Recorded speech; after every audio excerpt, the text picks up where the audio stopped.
Saludos amigos, bienvenidos nuevamente al debate de la semana. En la noche de hoy vamos a hablar sobre una crisis que tiene al mundo al borde de una gran confrontación bélica. Se trata de la invasión, la situación creada con la invasión de soldados rusos al territorio de la República Independiente de Ucrania, una república exsoviética.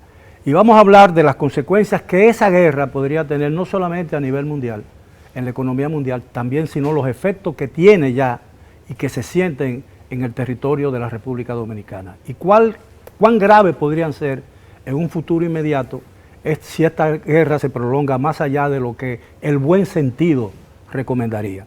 Y para ello contamos con 4 personalidades expertos, cada uno de ellos en sus respectivas profesiones. El licenciado Percio Maldonado, aquí a mi izquierda, periodista y abogado.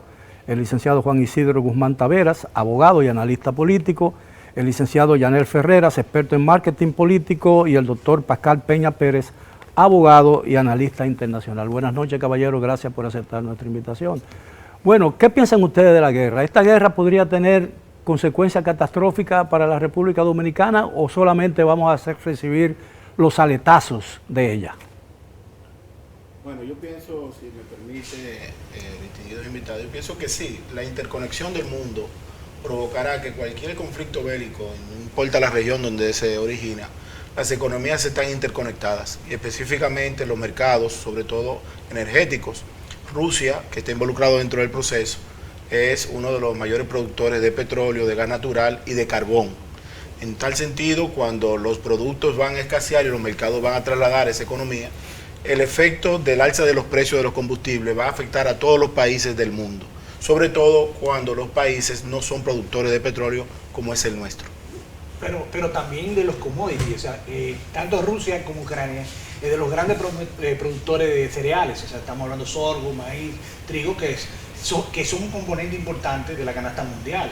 Es un efecto inflacionario que se ha desencadenado ya, que va a afectar la economía mundial.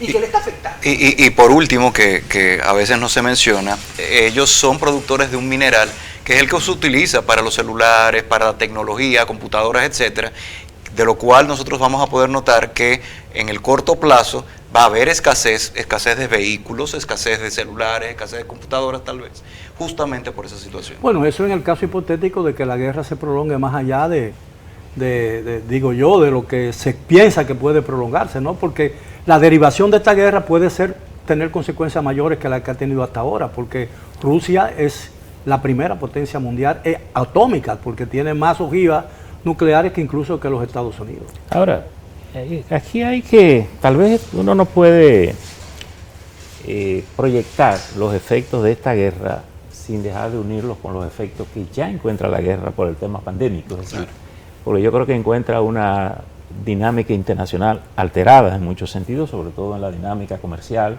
y yo creo que es un abono perfecto para complicar la situación. Y creo que la intervención de Rusia y sobre todo las sanciones impuestas a Rusia altera, porque no solo afecta a Rusia, que ya está tomando medidas extremas en el orden interno, también altera el flujo de negocios con Europa y con el resto del mundo. Es decir, que aquí el daño no solo es Rusia, es decir, yo creo que hay un daño colateral para todas las economías a nivel planetario.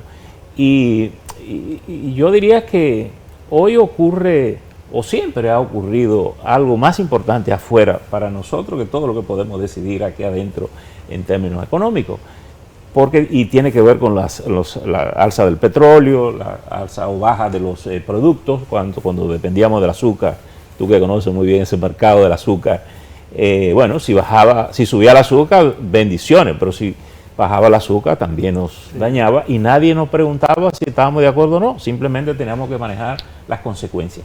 Yo creo que nosotros ahora estamos obligados a manejar las consecuencias de esta guerra y yo pienso que tendríamos que prepararnos para lo peor, aunque no ocurra lo peor. Yo no veo una situación catastrófica en los efectos, pero yo pienso que la economía dominicana ya tiene dificultades que agregada a los efectos de esta guerra, si no la manejamos bien, sí se puede complicar. Ahora, las medidas que ha asumido el gobierno dominicano, que anunció el presidente en una de sus intervenciones recientes, ¿son adecuadas para la situación que están confrontando? Porque hay muchos economistas que entienden que la tasa cero que se ha impuesto a la importación de una serie de alimentos que se producen en el país, como pollo, etcétera, etcétera, podrían tener efectos muy negativos en la producción nacional y eso agravaría la situación derivada del conflicto. Bueno, el otro tema es que se dice que le han anunciado tasa cero a cosas que ya no pagan por los acuerdos de libre comercio. Entonces habría que ver si tiene algún. Pero una consecuencia inmediata de la guerra que ahora mismo no lo planteamos, Ucrania y Rusia son de los principales emisores de turismo de República Dominicana. Claro. La línea oficial bueno, no los principales, de los principales, ya sí. 800.000 personas el año pasado, es bastante. 400.000. Yo creía que había oído 800. Rusia trae 200.000 personas cada año. Y Ucrania también. Ucrania debe traer. Y no solo esa parte que sí lo planteaste, pero es bueno que lo manejemos porque uno no se da cuenta. Saliendo de una crisis, la crisis de la pandemia, estamos todavía la crisis de los contenedores no se ha recuperado. O sea, ese es un elemento más a añadirle al factor inflacionario. Con relación a los contenedores, hay un elemento que nadie ha tomado en cuenta, que se están usando como vivienda sí. en Europa. Por muchísimas razones, salen mucho más baratas las viviendas y todo eso. Y aquí también hay una tendencia a utilización de Aquí contenedores. la han usado hasta como Palacio de Justicia. Sí, claro, Sí, pero sí. ya, eso fue un mecanismo temporal, que aquí todo lo temporal se queda permanente. Pero hay una concepción clara. El presidente de la República ha dado demostraciones de tener buenas intenciones sobre las posiciones fijadas por el gobierno. En los mercados, cuando el abastecimiento no es el problema, como es el caso de la República Dominicana, aún después de la pandemia, cuando los dominicanos van al supermercado encuentran todo. El gran problema es la elasticidad del precio. ¿Qué cuesta más hoy y mañana en la relación al incentivo de la producción nacional? El mecanismo... Pero el precio más caro es la escasez. Es de escasez, pero nosotros no tenemos problema de escasez. No, por eso mismo he dicho que mientras haya abastecimiento adecuado, las cosas marchan bien. Ahora, aquí hay que crear una dinámica social, independientemente de la teoría de los grandes economistas, y es la flotabilidad económica. Yo he planteado en una tesis muy personal, que durante la pandemia el empresariado privado tiene que tratar de ganar lo suficiente para mantenerse.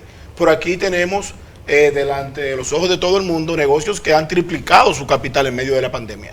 Entonces justificamos de que la población tiene poco acceso al mercado, que no tiene poder adquisitivo, y hay un supermercado que abre todos los años 3 sucursales nuevas, un centro médico que abre 3 sucursales todos los años, un centro educativo, un colegio, que abre 4 sucursales todos los años. Entonces, esa dinámica, el presidente de la República, con las medidas que ha tomado, amén de proteger el sector empresarial, aquí hace falta tener una política económica social que nos permita salir de la pandemia. Bueno, eso se llama regulación.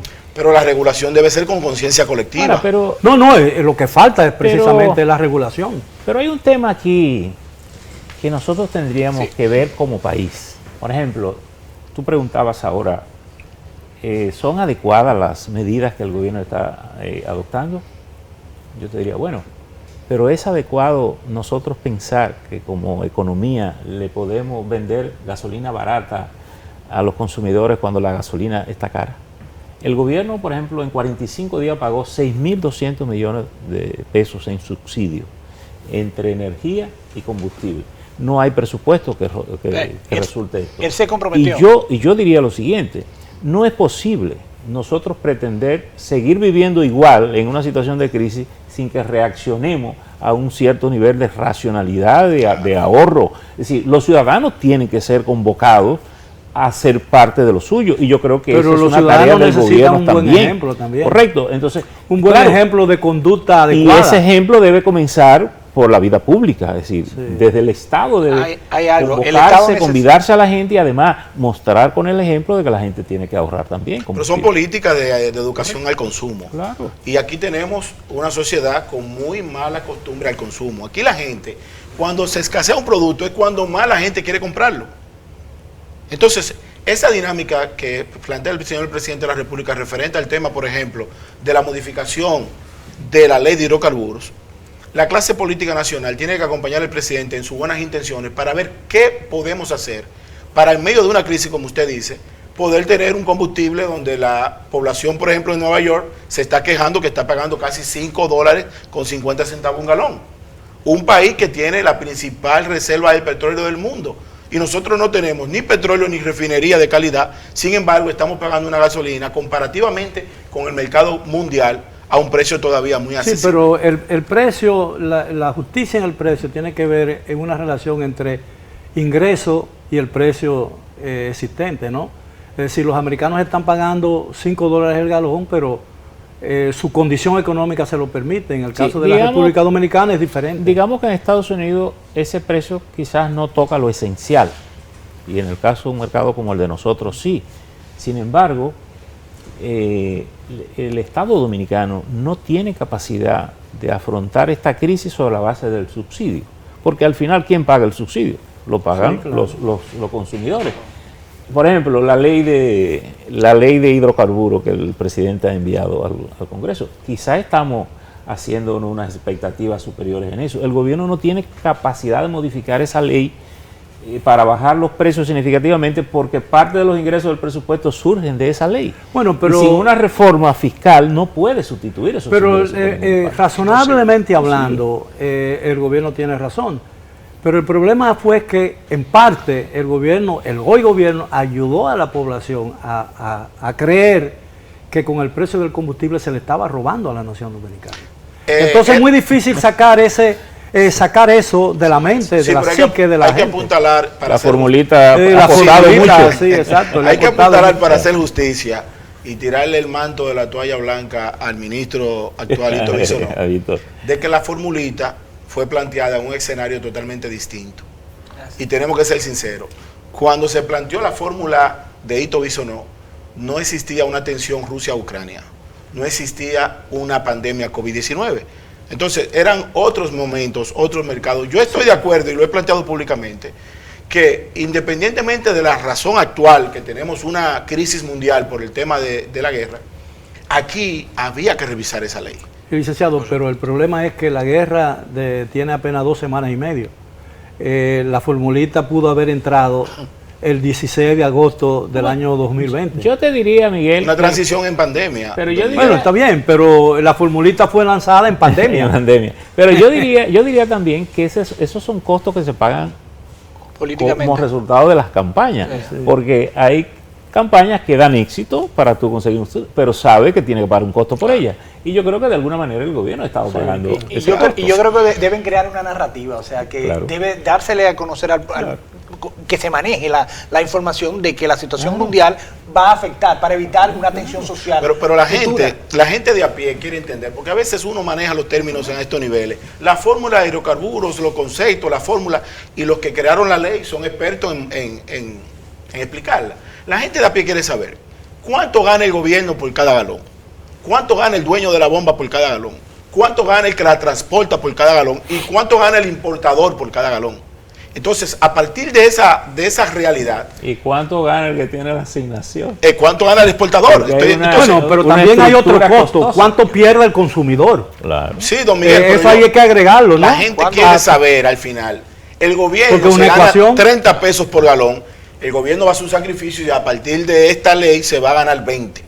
El que transporta la gasolina se gana 20 pesos por cada galón. Gánate 15. Gánate 15. El que vende la bomba, el que la vende la gasolina y la bomba en el dispendio, se gana 14 pesos por cada galón. A partir de ahora se va a ganar solamente 8.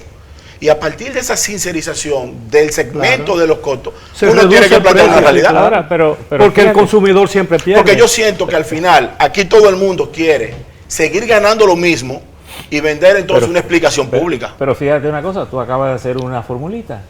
¿Pero qué pasa con la formulita?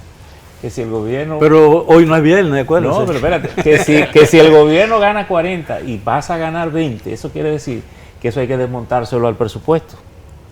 Porque sí, pero ese es el segmento de parte del presupuesto. Pero cuando el gobierno subsidia, hay que sacarlo del presupuesto. No, espérate, porque también aquí hay un círculo vicioso con eso. Cuando los precios, la inflación sube, el gobierno recibe más dinero de lo proyectado en el presupuesto. Claro. Lo que pasa es que complica, y por eso el gobierno tiene cierta capacidad de recibir, porque no es lo mismo liquidar el furgón en aduana por $1,000 que por $20,000. Sí, pero aquí hay una ausencia sospechosa. Es decir, los altos precios le dan más recursos al gobierno. Sí, pero es un círculo vicioso. Pero donde el agrava gobierno más la tiene que situación de la gente. La agrava, pero que aquí hay un silencio sospechoso de los otros segmentos que tienen que ver con el precio de la gasolina. Aquí todo el mundo habla del cliente y del gobierno. ¿Quién plantea los otros grupos que ganan dinero con la gasolina? Bueno, pero es que ese silencio, ¿Quiénes son? Ese silencio no debiera ocurrir cuando el gobierno Ahora, maneja la estructura el del problema- precio y debería hacerla El pública. problema es que los países que tienen un sistema de transporte moderno, eficiente y confortable, ¿no? Y a un precio más o menos de competencia internacional, competitivo, diríamos yo, no sufre tanto los vaivenes de los precios de los combustibles. En la República Dominicana todos los dominicanos tienen que moverse en su propio vehículo. Pero por eso se está trabajando ahora es una de las mesas que se crearon, la mesa de transporte. Y a partir de esa mesa de transporte se han ido ya evaluando y planteando tal vez opciones. Sin lugar a dudas, la República Dominicana tiene que cambiar de ese vehículo privado a masificar el transporte, sin lugar a dudas, pero también en vehículos que permitan mayor, si se quiere decir, mayor rentabilidad. O sea, vehículos que no se piense solamente en gasolina, sino tal vez vehículos eléctricos, tranvía, opciones que sin dudas pueda generar para la República Dominicana mejores opciones. Ahora, el problema es que esos son procesos que toman su tiempo, ¿no? Y la urgencia... Algunos. Bueno, no, por transformar el sistema del transporte claro. toma Cambia, tiempo y cambia. muchos El recursos. parque vehicular, transformar el parque vehicular toma Claro. tiempo, porque además de todos los vehículos que están aquí, hay que saber qué se va a hacer con ellos. No, pero además Pero- hay que modificar la cultura dominicana. Pero con eso es relación lo al más transporte. importante y se puede hacer ya. Lo grande es que ustedes nada más están pensando en el petróleo para el transporte. El petróleo no se utiliza solo para transporte. Es un componente esencial en la industria, en la electricidad, en la producción agropecuaria, en todos los renglones. Permíteme explicar algo. Y no solo eso, algo riesgoso, y que bien riesgoso es que cómo se hizo el presupuesto nacional es con base a un petróleo a $60 y ya está a 120. Ahora, O sea, cuando- estamos hablando, perdón, el presidente dijo que hasta $120 él tenía Hasta capacidad, $115 $15 para subsidiarlo. O sea que mientras tanto, nosotros tenemos cierto nivel de tranquilidad. Cierto nivel porque los mecanismos, que usted no invitó a hablar de la crisis de Ucrania, se supone que los mecanismos multilaterales se están funcionando para tratar de resolver el conflicto. Y eso pudiera, yo no creo que sea rápido, pero pudiera llegar a un Ahora, entendimiento. cuando hablamos de la crisis del petróleo, los efectos en la economía del aumento de los precios del crudo, ¿no? A pesar de que el país lo que importa en su mayor parte son productos terminados. Claro. La Sí, refinería porque solamente un tiene 20% capacidad para más o 30.000 menos. barriles diarios de petróleo, que es una cantidad ínfima. El consumo de la República Es un Dominicana 15 o 20%. a comienzos de los años 70 del siglo pasado. Dice que Pero el cuando mes. hablamos de la crisis y las consecuencias negativas del aumento del precio del petróleo, pensamos solamente en los combustibles y nos olvidamos del sistema eléctrico de la República Dominicana. Que es otro tema. Eso. Que es otro tema que tiene que ver mucho con la educación. Aquí hay que transferir los usuarios a clientes. Aquí hay un segmento importante de la población que quiere dormir con aire acondicionado, pero no quiere registrar su factura eléctrica. No la paga. Entonces, no la paga. Entonces, aquí hay que hacer un programa nacional de educación al consumo que le permita a la gente tener una responsabilidad social. Si usted es clase media y usted puede tener un aire, no coloque 4, porque al fin y al cabo usted no va a poder pagar esa factura. Entonces, lo que procura es ver cómo tú te enganchas con los llamados enganches, le pagan un subsidio a una unidad eléctrica que se convierte en una unidad corrupta, que tiene un pago fijo mensual por concepto de esa mafia, y cuando hace la sumatoria, él tiene un salario superior al que le paga la misma EDE. Esto es un problema que tiene la sociedad Ahora, dominicana. Aquí hay una cosa, Miguel, interesante. Por ejemplo, posiblemente estamos hablando de muchos de estos temas en medio de la crisis. Y la pandemia, que ha sido un tormento durante los 2 últimos años, y ahora se agrega lo de la guerra, también ha sido un aprendizaje acelerado, profundo, si queremos aprender. Sí, claro. Porque, como bien señalabas ahora, yo te pongo el dinero en la mano y tú no me haces un metro en una semana. Yo te traigo los autobuses nuevos, te pongo el dinero en la mano y tú no me lo traes en una semana. Porque lo primero que tendríamos un problema de que no hay autobuses disponibles ahora en la fábrica, ni hay furgones ni barco para traerlo. Ni los chips tampoco. Entonces, el país hay que pensarlo No, para y la plantear, organización del transporte toma porque tiempo. le voy a decir a usted una cosa. Hay que rediseñar todas las calles. Y el país no le va peor porque el país ha ido diversificando su matrícula eléctrica. Aquí nosotros tenemos energía de gas, de carbón, Eólica. de petróleo, eólica, hídrica. Yo recuerdo a Balaguer, los ingenieros le calculaban cada vez que hacía una presa que era más barato construir una cosa y el viejito no le hacía caso a nadie y construía su presa. De las 35 que hay, él hizo 31 presas. Pero esas son efectos multiplicadores, porque tú tienes control de las aguas, tienes temas agrícolas, suministro de agua, energía limpia. Bien, entonces sí, yo creo que el país hay que pensarlo. Si ustedes me lo permiten, caballero, tenemos que hacer una primera pausa, regresamos después de ella. Por favor, continúen con nosotros, estamos conversando sobre los efectos locales de la crisis entre Rusia y Ucrania. Regresamos después de la pausa. Bien, continuamos con el debate de la semana. Como ya pudieron ver ustedes en el primer segmento de nuestra edición de esta noche, estuvimos conversando y seguiremos conversando sobre los efectos nacionales, es decir, los efectos que tendrá y que ya tiene en la República Dominicana la guerra entre Rusia y Ucrania. Como consecuencia, muchas de esas decisiones, muchas de esas medidas o muchas de esas consecuencias tienen que ver con las medidas represivas que Occidente, Estados Unidos y Europa han adoptado para sancionar la agresión rusa contra Ucrania. Hemos estado conversando sobre esos efectos, pero aparentemente no hemos alcanzado un nivel que permita predecir que en muy poco tiempo esos efectos podrían desaparecer, porque el país no estaba preparado para una situación y dudo que las medidas alcancen para preparar el país y exonerarlos o librarlos de las consecuencias funestas que esa crisis tiene. Lo que hay que hacer ahora, más que buscar la solución de un conflicto que es externo, aunque nos afecta de forma directa, es planificar de forma estratégica cuál es el futuro de la República Dominicana a 4, a 10 y a 20 años. El problema de la pandemia, porque estamos hablando del tema Rusia. Pero esa fue la idea de la Estrategia Nacional de Desarrollo, ¿no? Sí, pero ahora hay que modificarla. Ahora hay que tomársela en serio. Claro. Ahora tenemos que hacerla en serio. Estábamos ensayando. Ahora hay que hacerlo en serio. Yo he planteado de que la República Dominicana tiene que sembrar la tierra. Al principio de la pandemia. Cuando usted dice eso, uno piensa que estamos buscando medidas de laboratorio, ¿no? Ensayos de laboratorio.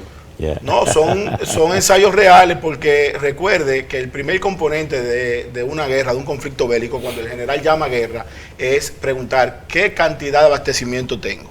La República Dominicana tiene que convertirse en un país que pueda sustentar a nivel de agricultura la alimentación del Caribe insular.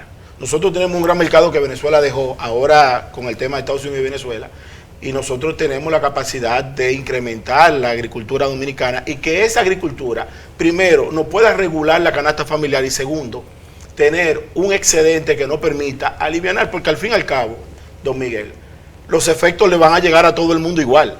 Es cómo usted puede tener una anestesia de que ese efecto no sea catastrófico. Pero ya de hecho la República Dominicana desde hace algún tiempo es casi autosuficiente en la producción de los alimentos que consume. No me refiero a los exóticos. Sí, pero en la segunda fase no. En la primera fase sí, pero en el precio no lo es. No es posible que un grano de plátano, que sale del conuco, porque en el sur no hay finca, sino conuco, a 3 pesos, en el supermercado usted lo paga a 27. Hay que revisar toda la línea de la modificación del precio, porque en mercadeo, cuando usted fija un precio, el consumidor final paga el 30% de cómo le llega. Entonces hay que preguntarse, ¿por qué razón una libra de papa al productor le sale a 4 pesos y en el supermercado cuesta 20? ¿Quién se gana los 16? ¿Cómo podemos cambiar esa cultura?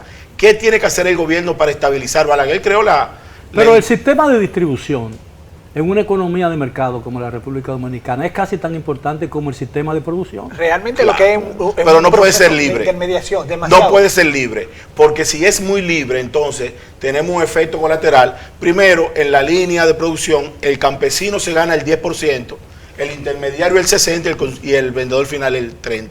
Y no es posible, don Miguel. Hay que buscar una fórmula que la pirámide sea invertida o por lo menos equilibrada. Porque al fin y al cabo el que lo produce, el que dura 9 meses cuidando el producto en el campo, todos los días es más pobre. Pero vamos en ese camino.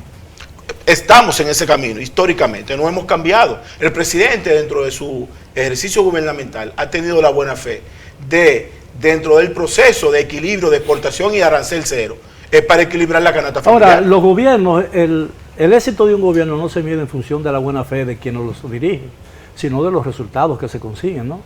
Bueno, pero estamos ante un presidente que está segundo a nivel de valoración de América Latina.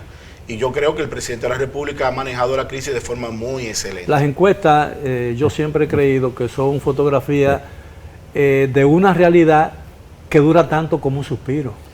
Ahora, pero hay dos cosas aquí, Miguel. Yo creo que ha expresado un poco la búsqueda de la expectativa hasta cuándo puede durar el conflicto. Y yo creo que al mundo le conviene terminar con este conflicto. Completamente. Creo que hay algo esperanzador, que precisamente ahora, en este momento que estamos conversando nosotros, aquí hay un encuentro en Turquía, por primera vez de alto nivel entre Rusia y Ucrania, con la posibilidad de buscar una mediación. Parece que los chinos Eso también se pactó el jueves, ¿no? estarían ayudando para esta situación. Y yo creo que quitar esa tensión aminoraría la crisis para terminar de salir entonces de la crisis pandémica, porque esa no ha terminado. Esa es lo que se ha hecho, que se le han puesto la coronita con la crisis de Ucrania. Ahora, el país está lejos de tener un sistema de comercialización que elimine esa estructura costosa de la comercialización. Pero yo creo que este país necesita pensadores, equipos de pensadores en área para armar un diseño del país estratégico y que no lo pensemos solo en medio de la crisis, porque en medio de la crisis no hay soluciones más que sobrevivir. Perfecto. Sí, pero el problema del país, como yo he podido ver, lo difícil que resulta ponernos de acuerdo en algo en que todos coincidimos. Por ejemplo, porque aquí la tradición política ha sido que todo lo que hace el gobierno es rechazado por la oposición y todo lo que propone la oposición es rechazado por el gobierno. Porque es un modelo de política del pasado y nosotros no podemos seguir en ese modelo.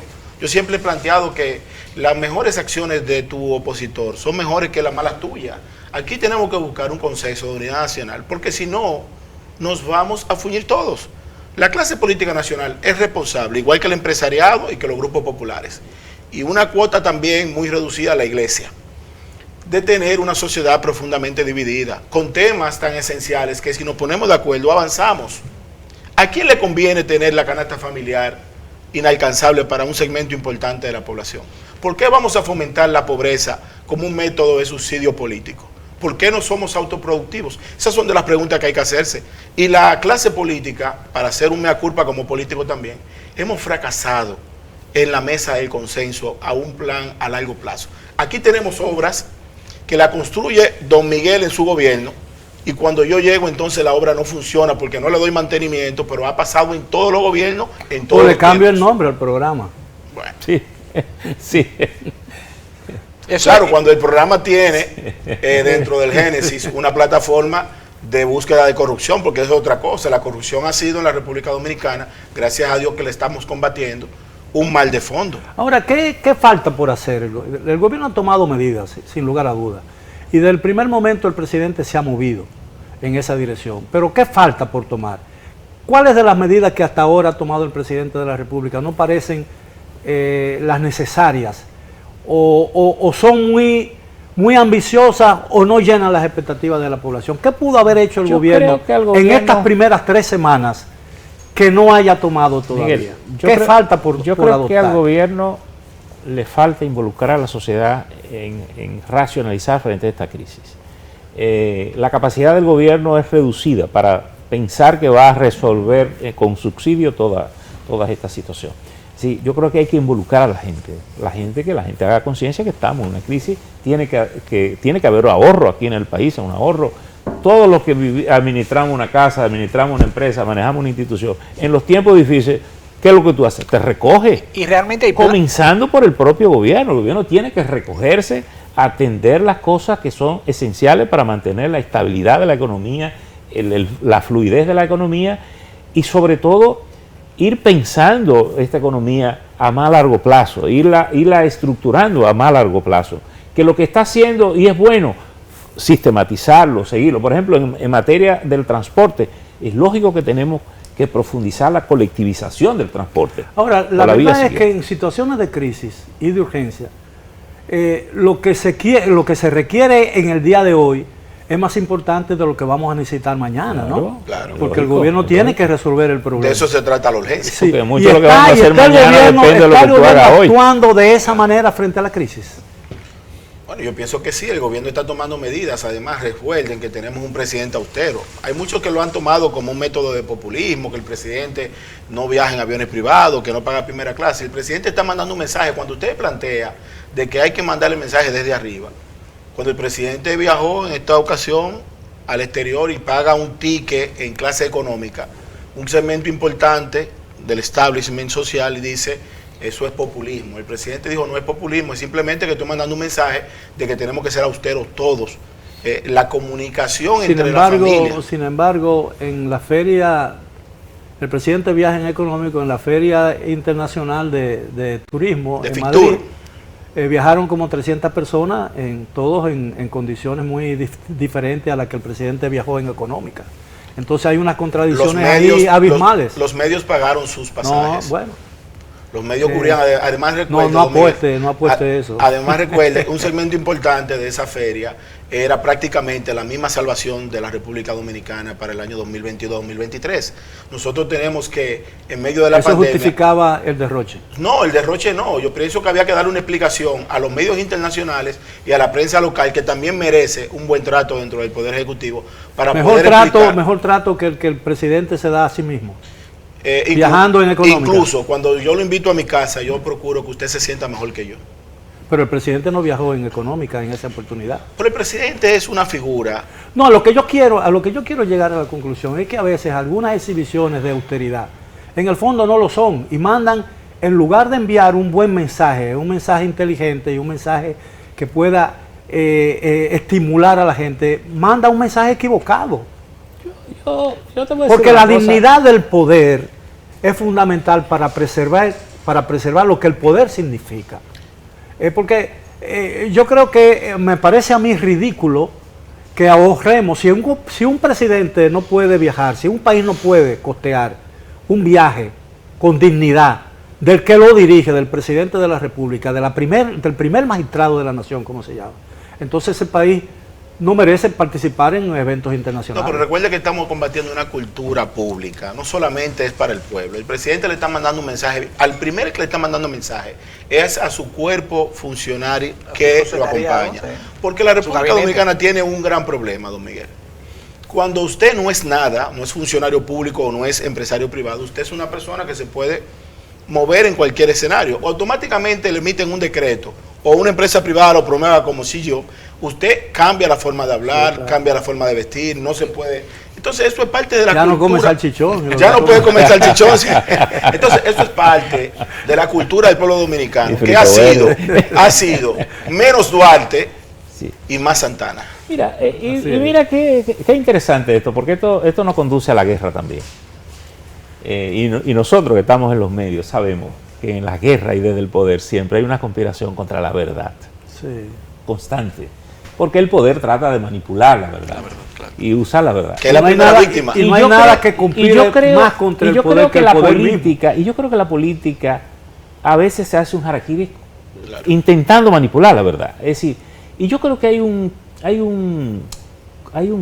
cobro político legítimo para quien lo haga bien en la política. Claro. Y yo creo que a la gente no hay que decirle tanto que una cosa es buena cuando la gente la observa.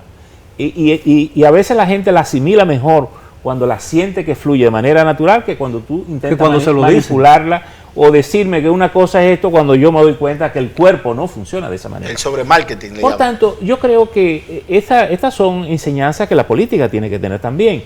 Es decir, un presidente no tiene que irse en la cola del avión para decir que es un asunto austero. La lucha contra la corrupción.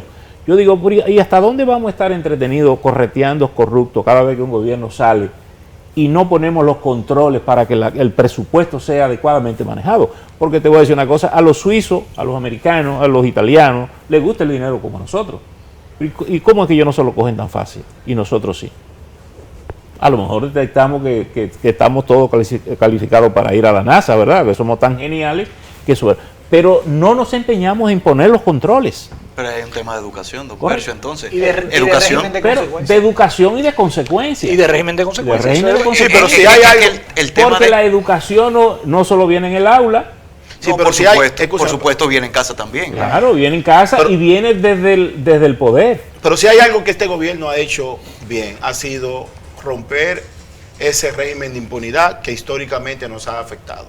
El presidente ha dicho claro aquí que el funcionario que se le demuestre un evento de corrupción pública, y están ahí los casos, será destituido. Es más, el presidente, hasta por rumores de personas que no han tenido nada que ver con este gobierno, sino en el pasado, le ha invitado a hacer una renuncia cortés. Pero no nos engañemos, el país necesita más que eso. El país necesita muchas cosas. Fíjate, el país necesita más que eso. Y oye, ¿por qué? Y yo creo que lo que el presidente está haciendo es bien. Pero no nos entusiasmemos tanto como para excedernos.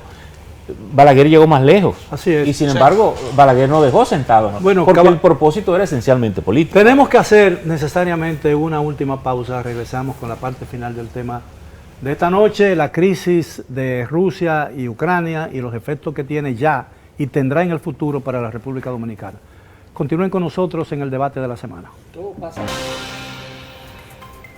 Bien, estamos de vuelta ya con la parte final del tema de esta noche, las consecuencias que está generando ya y generará en el futuro inmediato y a más largo plazo la crisis que hoy padece el mundo ante la posibilidad de que la invasión de Rusia a Ucrania degenere en un conflicto todavía mucho mayor y desate lo que pudiese ser una guerra mundial. Entonces, hay una pregunta que pende o que está en los labios de mucha gente. Es un temor más que una pregunta. Es decir, es evidente que todavía, debido a los cálculos que se han hecho, las consecuencias todavía reales no se sienten en la República Dominicana con la intensidad que se supone que podrían sentirse. ¿Qué podemos esperar en un escenario, en el peor de los escenarios? ¿Qué podríamos esperar de esta crisis? Yo creo que si usted me permite, no solo desde la perspectiva económica, sino desde la perspectiva política, jurídica, vamos a estar viendo algunos cambios. Nosotros hemos pensado, tú hablabas ahorita del tema de la interconexión entre países, lo que es la globalización de las relaciones internacionales. Y yo creo que se va a generar pronto, tal vez, una necesidad de repensar algunas organizaciones internacionales, pero además también de la interacción de algunos países en esas organizaciones internacionales. De hecho, pensar ahora en la ineficiencia que se está viendo en Naciones Unidas, pensar cómo Rusia, ante una situación como esta, utiliza la fuerza para algo, buscarle una solución a algo político, plenamente geoestratégico, y obviamente la imposibilidad tal vez de otras instituciones, de esa, como yo he llamado antes, de esa hipocresía internacional en establecer medidas, lo estábamos hablando ahorita, establecer medidas como ese ahorcamiento económico, mandar dinero, mandar armas, pero no actuar directamente. Esto, ustedes saben, está pasando con Estados Unidos, está pasando con la Unión Europea, pero ya hay un apoyo, hay un empujoncito, pero no hay un verdadero involucramiento de parte de las instituciones. Hay algunos que han hablado de que debería ya decidirse no darle esa motivación a Ucrania, porque terminará permitiendo que Ucrania se muera sola. Porque eso es lo que se está haciendo, motivando a una Ucrania a considerar, a pensar que tiene todo el apoyo de la Unión Europea y Estados Unidos, y sin embargo no lo es. Yo pienso que la estrategia de Estados Unidos ahí va a ir un poquito más allá. Me parece que en el sentido de que está tratando de recomponerse internacionalmente, porque había perdido lo que se llama los ejes de la historia, los ejes de los ciclos hegemónicos. Estados Unidos venía en decadencia, y estas son estrategias que están utilizando para recomponerse y mantener su preponderancia internacional. Estados Unidos no desató el conflicto. Pero lo apoyó. Lo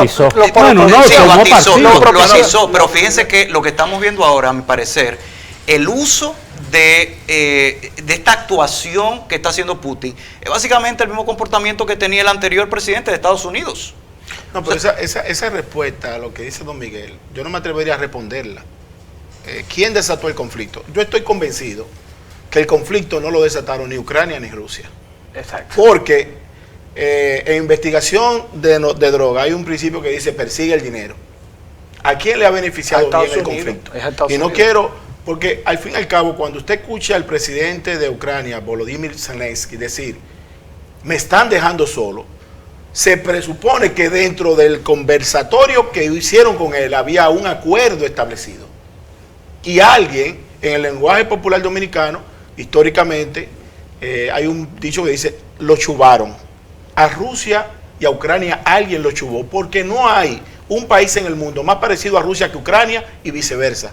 Desde Oleg el Profeta en el 882, cuando crea la comunidad de Novgorod y bajan a Kiev, y ya fundan la Rus de Kiev. Desde ese momento, ese territorio completo de Ucrania y Rusia es la misma genética. Entonces, Son Occidente eslavos. es la misma cosa. Entonces, yo he planteado que los tres grandes bloques militares del mundo, que son Rusia, Estados Unidos y China, China no con tantas ojivas nucleares, pero sí con un ejército muy tecnológico, no pueden hacer frontera con países intermedios. Lo mismo pasó en Cuba. Entonces, ¿qué hacer? ¿Sacar a los No, ¿qué países de hacer? medio? Bueno, en la nueva política mundial hay que tener la siguiente propuesta. Los países que tengan frontera con esos tres grandes gigantes tienen que tener condiciones normales y no hostiles. No, o Pero- podría pero- leerse de esta manera. Esos países que colindan con esas tres grandes potencias tienen que renunciar a todos sus No, derechos. renunciar a todo, no, tener la paz No, mundial. no, pero es lo que usted está diciendo. Entonces, fíjese la hipocresía. O sea, la soberanía de un Estado, en el Estado entonces no va a tener la posibilidad de unirse a una organización Claro. internacional. Oye, no, con pero base esa en la teoría- europea. Hay un paradigma en las relaciones internacionales, hay un principio que se llama el paradigma de la realista de las relaciones internacionales, o lo que se llama la realpolitik. O sea, los estados no tienen amigos, tienen intereses. Intereses. Entonces, si lo vemos así, es dándole la respuesta a usted en el sentido de un estado pequeño. El estado pequeño tiene que adherirse al estado grande. Esa es la lógica del poder en las relaciones internacionales. Haber una crisis de la gobernanza global en el término de la crisis que es post-Unión Soviética, se deja un vacío de poder en el área de influencia natural de la Unión de Repúblicas Socialistas Soviéticas. ¿Qué sucede? Entonces, ¿Cómo la vamos a llenar? Esa es la fábula del tiburón y la sardina. Sí, Yo perfecto. creo, pero yo creo una cosa, Miguel, yo no veo riesgo de una guerra mundial en esta crisis. Yo tampoco. Sin Estoy de embargo, acuerdo con usted. sin embargo, yo creo que en la intervención de Rusia tiende a redefinir la frontera límite hacia el este. Y yo vería que esta es un error de cálculo con la caída del muro de Berlín en 1991. Yo creo En el que 89 fue la de que Berlín. en 89 El Berlín fue 89, 91 fue la Yo URSS. creo que caído el muro, eso se vio como que era un tema militar, y no lo era militar. Estratégicamente yo creo que había que moverse para reincorporar más a Rusia al mundo Yo le occidental. voy a dar el dato. Que Sin embargo, la crisis de la Unión Soviética vino por el hecho de que la fundación de ese conglomerado de repúblicas se hizo bajo la égida de una nación. no, ahí hubo un Y- colapso incluso, económico, por Miguel. ejemplo, Sí. Rusia impuso su cultura, su idioma, la fuerza Pero a que todos esos aunque países. el tiempo- Eso es una verdad. Sí, pero aunque el verdad. tiempo Pero- pasó, aunque el tiempo pasó. Y la crisis de Ucrania comenzó no ahora, comenzó en el 2014 No, con la no, toma. pero Empezó en el 91. pero es parte de Empezó en el eso. 91. Exactamente, y en 2014 Pero lo que es parte sucede es de la ese anexión de colapso. Crimea. Sí, pero hay un A la detalle, fuerza hay un también. detalle, ¿no? En el 2012, un grupo de lobistas de Occidente le planteó al presidente de Ucrania que hay que decir lo siguiente: Ucrania está entre los 10 países más corruptos del mundo. A pesar de que tiene el 30% de toda la tierra negra del mundo, tiene el mayor yacimiento de oro de Europa, perdón, de hierro de Europa, y se establece ahora que tiene dentro de su territorio una mina importante de tierra rara, lo que usted planteaba ahora con la composición del 5 y el Esa 6. tierra negra no tiene que ver nada con Nada el con las negro. raras. Pero Está Crimea. en el 2013, ese emisario le vendió la idea a la cúpula empresarial y política de Ucrania corrupta de que podía tener un acercamiento, se llamaba un tratado de entendimiento con la Unión Europea. La inteligencia de Putin estableció de que un paso a la Unión Europea era un paso a la OTAN, y por eso la inteligencia bloquea y llega a lo que se llamó el Euromaidán en el 2014. 5 días después de la tomada de la ciudad de Kiev, es que Rusia toma Crimea, que hay que decir también que Crimea no era de Ucrania. No se la regaló. Crimea fue un regalo del presidente de Rusia a Ucrania porque era su socio principal. No, porque la viene Pero así. regalo no, pertenecía a un territorio con una legislación y con un ordenamiento jurídico, parte de Ucrania. Sí, pero que Crimea, repito, Crimea es primero incluso que Rusia. esa península del Mar Negro, donde está la principal base militar de Rusia, Sebastopol. él le pagaba un porcentaje Rusia. Bueno, en Crimea hay una historia muy negra alrededor de Crimea. Primero con la ocupación nazi y después con las consecuencias que eso tuvo cuando cayó cuando los rusos ganaron y Occidente ganó la guerra. Bueno, no Occidente, sino los aliados ganaron la guerra, la Segunda Guerra Mundial. El gobierno soviético se vengó de lo que hicieron los alemanes en Crimea y expulsaron a todos los tártaros. Fueron 2 millones de personas que fueron exiliadas. Don Miguel, yo quería darle algo importante. Bueno, Occidente perdió la perspectiva en el momento histórico en que cayó déjame explicarle, George Kennan y Henry Kissinger. En el momento, think tank, grandes pensadores de las relaciones internacionales de geopolítica, dijeron que no se podía cometer el mismo error que se cometió con Hitler, con la Alemania, de la Primera Guerra Mundial, que era estrangularla económicamente. Claro. Y vio nacer el nacionalismo, y eso sucedió en Rusia entonces. Ahora, señores, vio nacer el nacionalismo con Putin, y Putin crea una narrativa, no es tan simple como que sí, crea una narrativa para ejecutar. Es evidente que cuando un país afronta una crisis, o la amenaza de una crisis, es necesario que las fuerzas de un país se unan para encararlo juntos, ¿no? Sí. En este momento se impone quizás un acuerdo, un gran acuerdo de carácter político para aquí en la República Dominicana, pero evidentemente en un ambiente de tanta crispación en el ámbito político nacional, ese gran acuerdo parece cada día más lejano, ¿no? Yo me atrevería a decir, a propósito de esta observación que haces, que el país necesitaría, y al gobierno que le gusta mucho la expresión de gabinete, yo creo que necesitaría un gabinete de crisis en la que tenga a sus mejores pensadores contaminado con gentes libres, con criterio económico y político, que puedan ayudar al gobierno a manejar esta situación de la mejor manera. Lo existe. Y que nos deje camino a eso, a construir un proyecto de nación. Porque tú dices, bueno, la situación está crispada en la medida en que la política tampoco hace lo correcto. Pero en la medida en que la política hace lo correcto, a veces es más fácil guiar el toro. Entonces yo diría que es eso. Y lo digo por lo siguiente. Cuando esta crisis con Rusia y Ucrania termine, no volveremos a la situación, no volveremos a la situación anterior. Esto va a producir tensiones duraderas. Creo que va a afianzar ese bloque europeo, asiático. No olvidemos que Rusia colinda con Asia y que China, ese socio secreto que está ahí, está presente ahí. China tiene un componente interesante porque China militarmente es un socio de Rusia y económicamente un socio de Estados Unidos, que por eso está haciendo la parte del comodín. Pero América... Siguiendo lo que tú dijiste ahorita, para concatenarlo, porque me pareció, como tú dices, hay que seguir el dinero. Estados Unidos tiene las 5 más grandes compañías de producción de armamento. Son el primer país en producción de energía, de petróleo. O sea, bien, caballero, nos quedan exactamente 2 minutos y somos 5, ¿no? Yo quiero hacerle una pregunta lo más breve posible, por favor. ¿Se han hecho esfuerzos realmente en la búsqueda de ese gran acuerdo en este momento o nos estamos alejando cada día más de la posibilidad de encontrarlo?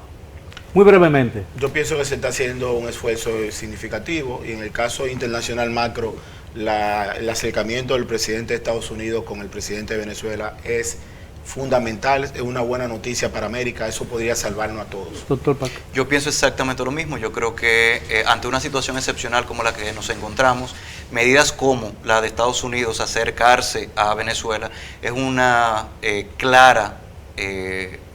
medida clara de que medidas deben ser tomadas para buscar una solución inmediata. Doctor Guzmán.